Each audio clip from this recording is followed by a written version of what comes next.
Sekjen PDIP Hasto Kristianto berkoar-koar soal perolehan suara Ganjar Mahfud di Pilpres 2024 jeblok. Hasto menuding ada algoritma pengunci suara Ganjar Mahfud sehingga hanya mencapai angka 17% dalam data sistem informasi rekapitulasi pemilu Sirekap KPU. Namun tudingan tersebut mendapat respon tajam dari Direktur Eksekutif Indobarometer M. Kodari. Kodari bahkan membungkam tudingan Sekjen PDIP itu dengan sejumlah alasan.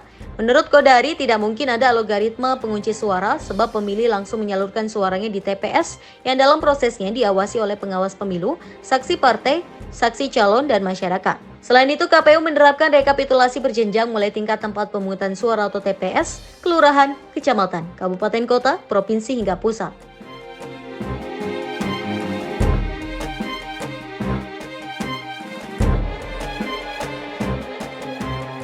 Alasan kedua, Kodari meyakini hasil perolehan suara tidak akan jauh berbeda dengan hitung manual berdasarkan dokumen C1 Pleno.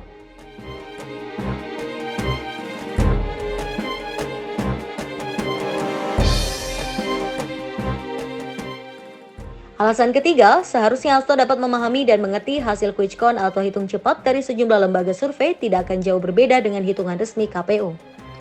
Apalagi angka yang ditampilkan dalam Sirekap maupun perhitungan real KPU tak berbeda jauh dengan quick count dari lembaga survei. Termasuk perolehan suara Ganjar Mahfud yang hanya mendapat sekitar 16 hingga 17% di Pilpres 2024.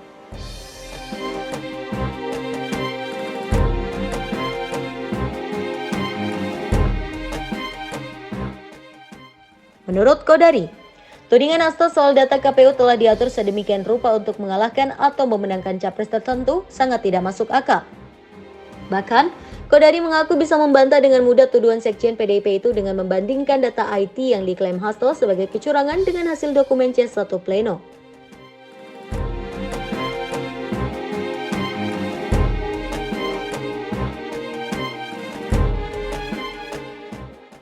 Di DKI Jakarta ini kami tutup TPS-nya dan kami tutup LIM-nya.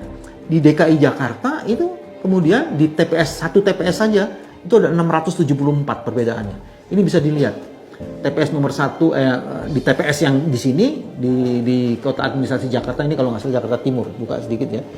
Nomor 1 108 ini tetap 108, nomor 2 74 berubah menjadi 748. Jadi ada lebih 700 lebih yang diinikan ya, kalau dikurang 748 dikurang 74 ada 674. Yang gede lagi adalah di sini nih 500 di TPS di Jawa Barat. Nomor 1 70, nomor 2 117, tapi nomor 2 di sini menjadi 617. Jadi ada 500 suara. Ini kalau dijumlahkan untuk ini saja ada sekitar 6.771. Ini semuanya pakai sistem forensik kita. Forensik yang khusus baru tadi mengenai C1 Pleno KPU. Dan C1 Pleno KPU ini ternyata berkaitan dengan forensik yang kami lakukan dari data server KPU, kajiannya. Dan dalam kajian itu sekali lagi, dia mempunyai logaritma sistem yang telah disetting untuk pemenangan calon tertentu secara otomisasi. Dan itu di atas 50%. Sehingga kalau kemudian KPU melakukan revisi-revisi, dari satu sisi bagus, dari sisi yang lain bisa menghilangkan jejak, tapi kemudian dia bisa muncul di tempat lainnya. Apa jaminannya itu? Karena memang sudah disetting sistem logaritmanya itu. Kalau misalnya nanti, besok misalnya, selisihnya 30%, antara juara ranking 1 dengan ranking 2 selisihnya 30%. Misalnya 55 sama 25 kan 30%. Ya kan? Kalau 30% itu, dia harus membuktikan kecurangan sistematis di 250.000 sampai 300.000 TPS. Sanggup nggak membuktikan itu? Kalau cuma 1-2 TPS ada kejanggalan, jangan diklaim di seluruh TPS terjadi seperti itu. Karena jarak yang begitu jauh, dia harus buktikan itu. Betul. Di 300.000 TPS. Jangan-jangan saksinya dia nggak ada di 300.000 TPS. Karena pembuktian itu harus detail. Ya. Kan nggak bisa cuma duduk, oh ada terjadi di TPS, ada terjadi begini, berarti seluruh Indonesia terjadi begini. Oh, belum. Nggak bisa. Kalau hanya 1-2 itu sama kayak gitu. Masalah mereka kadang-kadang dianggap harus jadi masalah seluruh rakyat Indonesia. Kamu yang punya masalah dianggap jadi masalah seluruh rakyat Indonesia. Iya. Sudah terbukti berkali-kali masalah Anda tuh benar-benar cuma masalah Anda, tidak jadi masalah seluruh rakyat Indonesia. Jadi menurut saya ini kalau kita bicara desain gini, pemilu serentak-serentak ini siapa sih yang desain? Temannya Bang Kodari. Yang menggugat itu tahun 2013 Bang Effendi Ghazali. Oh, Effendi Ghazali ya, oke. Emang Ya, udah, semua benar. kayak gini tuh didesain oleh Effendi Ghazali kan? Enggak. Dia datang waktu itu dengan pikiran sendiri yang idealistik. Ya kan? Kalau misalnya ada PJ sekarang, itu adalah konsekuensi dari Undang-Undang Pemilu tahun 2017. Bahwa pilkada akan dilaksanakan serentak tahun 2020. Dan itu adalah desain teman-teman DPR, desain seluruh partai politik. Iya kan? Dan partai politik dominannya siapa? 2 periode ini.